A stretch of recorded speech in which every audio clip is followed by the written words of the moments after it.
మహిళా reservation bill పేరుతో కేంద్రం చేసిన కుట్రలను విపక్షాలు ఐక్యంగా అడ్డుకున్నాయన్నారు కాంగ్రెస్ నేతలు. ఎన్నికల ప్రక్రియను నీరుగార్చే ప్రయత్నాలు ఫలించలేదని చెప్పారు. అధికారం శాశ్వతం చేసుకునేందుకే రాజ్యాంగ సవరణ బిల్లును మోదీ సర్కార్ తెచ్చిందని విమర్శించారు. తమిళనాడులో ఎన్డీఏ కూటమికి ఓటమి ఖాయమన్నారు కాంగ్రెస్ లీడర్లు.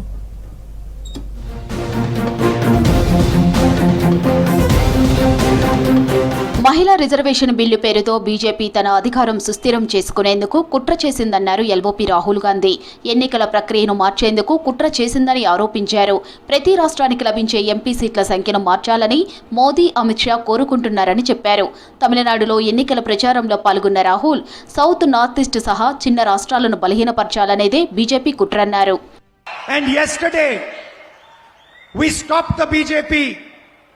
from reducing the representation of the Tamil people.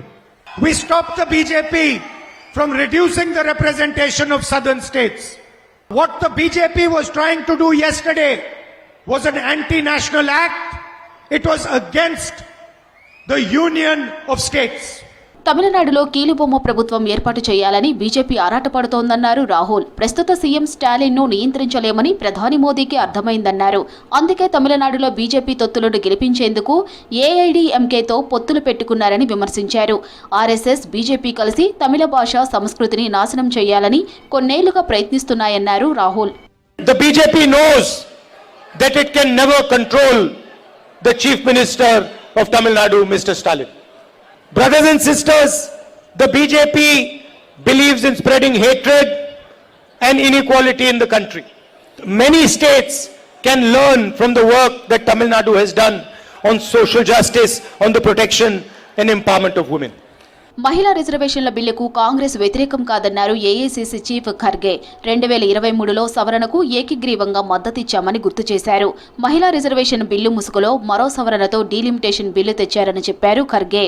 ये दोनों बिल एक जगह लाकर वो सत्ता हासिल करना चाहते थे, तो इसीलिए हमने ये कहा कि हमको तो हम पहले से आपको सपोर्ट कर रहे हैं 2023 बिल के तहत, वो पास भी हो गया, तो 543 जो मेंबर्स हैं उसी में आप कर दो ना.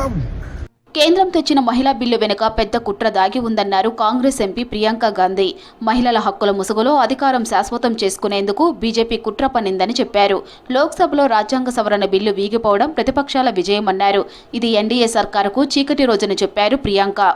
तो ये बिल्कुल मुमकिन ही नहीं था कि विपक्ष उनका साथ दे, और मैं बहुत खुश हूं कि आप सबने, देश ने देखा कि जब विपक्ष एकजुट हो जाता है तो किस तरह से इनको हराया जाता है.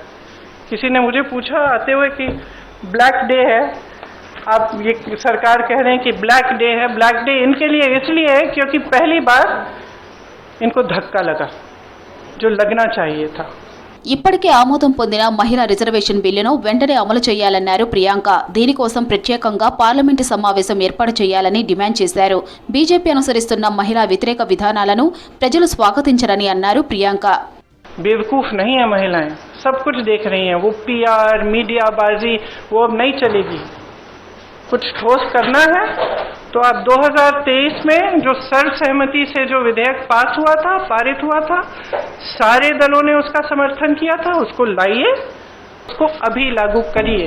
महिलाओं को हक दीजिए, अभी दीजिए, लेकिन उसको आप घुमाकर और दूसरी चीजों के साथ उसको अटैच करके आप गुमराह करने की कोशिश मत करिए. सीधी सी बात है. మహిళా కోటాను అడ్డు పెట్టుకుని రాజ్యాంగాన్ని మార్చాలని బీజేపీ విఫల ప్రయత్నం చేసిందన్నారు కాంగ్రెస్ నేతలు. రాజ్యాంగ సంస్థలను గుప్పెట్లోకి తీసుకుని ప్రజాస్వామ్యాన్ని అపహాస్యం చేస్తోందన్నారు.